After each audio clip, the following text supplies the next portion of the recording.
حياكم الله متابعين الشيف صفاء. اليوم راح نعمل لكم حلوة سريعة، كرات البسكوت محشية بالفستق. طريقة سهلة وسريعة. نحتاج بسكويت، اي بسكوت عندكم. انا راح استخدم هذا اللي بالحليب. باكيت بسكوت اطحنه.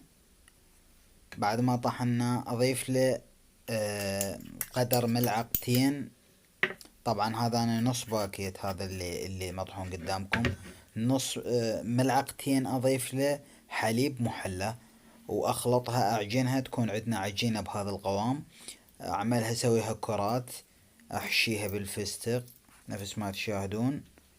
بعد ما حشيتها حاليا غطسها بالجوز الهند بهاي الطريقة، لوثها بجوز الهند وتكون عندنا جاهزة. راح اعمل لكم القطعة الثانية بالفستق. ناخذ قطعة ثانية نكورها، نحشيها فستق، طبعا الفستق حسب الرغبة، وارجع الوثها بالفستق مطحون بهاي الطريقة. اكمل الكمية وارجع لكم. بعد ما كملت كل الكمية، هاي النتيجة النهائية. طريقة سهلة وسريعة وطيبة، يعني طعم روعة. اتمنى تنال اعجابكم. تحياتي لجميع المتابعين.